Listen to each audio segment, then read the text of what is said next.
1.7 per possession. That's pretty strong. Right. Do you have a goal number on that? Yeah, I mean, I think if traditionally you look at it over the years, if you're 2 or less, you're playing good defense, Okay. and above 2, you're not. And as far as doing your job each possession, so that's kind of the standard. Under 2 would, I guess it's, we've asked this question for, it feels like forever with you, but sort of that adjusted thinking that people have to have out there when you're talking about how these games are. As a watcher, it's fun to watch. I know it's not fun for you to probably be in the middle of it, but it's just kind of the reality of it, I guess. Well, you have to have good stops in critical times, but yeah, if you're playing 18 possessions, we might have 12 unbelievable stops. Yeah.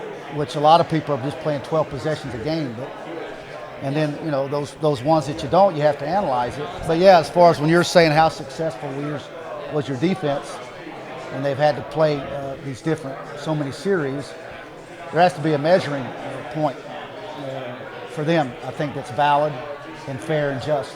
When you look around the Big 12 and these, like you say, that's the state of the Big 12. These offenses that are just throwing a ton of points up there.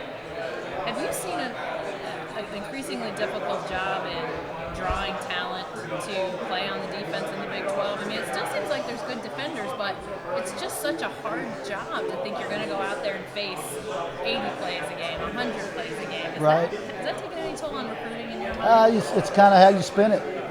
If you spin it like, hey, you're going to have a chance to make a lot of plays. We have an opportunity to get a lot of turnovers because we're on the field so much. Now you can make it a positive.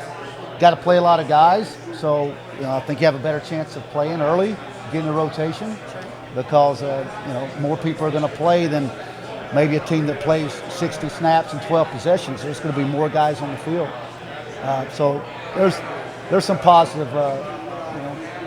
aspects of it too. We just adjusted to it. He talked to us. We communicated throughout the game, so it was pretty much easy. It was easy. What do you prefer better, him up in the booth or down on the sideline? I like him down on the sideline because he gives us a lot of energy. So I like that. What do you expect out of Iowa State? They just had that heartbreaking loss to Baylor. I know you guys probably haven't watched much film on them yet, but just what do you expect out of this match? They're going to play hard. They're going to be physical. So we have to just match their intensity, and we have to be ready. Did you expect them to have that good of a game against Baylor? Yeah, because it's a hard place to play there. So, you got to bring your A game each and every game with them. So.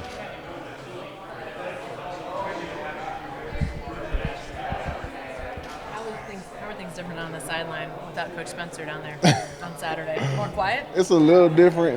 He has high energy, so he's a very passionate guy. It's a little different, but we just adjusted to it and we communicated throughout the game. So. Did you talk to him?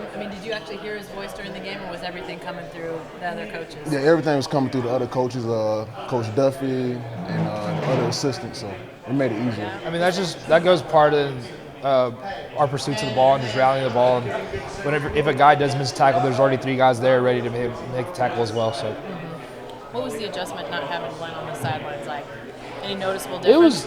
It was different, but he could see everything better. So we got plays in quick because he was able to see personnel and everything he wanted, and the way he calls the game. So I feel like it was a good adjustment. It was different though, not being able to just talk to him or get yelled at if he did something wrong right away. So did you have any conversations with him over the phone or headset or anything? No, I did all my communication with him through Coach Clemens. So just odd, I guess, as much as anything, yeah. Right? Yeah. But you did notice a difference in the speed of stuff getting called in? Yeah, I did. It was, and I feel like he could call everything he wanted to call, and I feel like it was a really good adjustment for all of us. What about, I know energy is obviously one of the things he most brings. A lot less chest bumps down there on Saturday, but how was that deficit picked up? Everybody on the sideline, you could see it. Everybody had so much excitement. All our coaches, besides Coach Spencer, get all jumped up and jazzed up too. But they might have chest bump necessarily, but they get up and it's all good. And plus, he's not that flexible anyway, so him jumping probably isn't the best thing. It sounds like he and Coach Hammer though might have been chest bumping up there. Oh, I bet. I heard Coach Hammer up there gets after it. I heard he's up there just screaming and going crazy. So I bet they had a good time up there.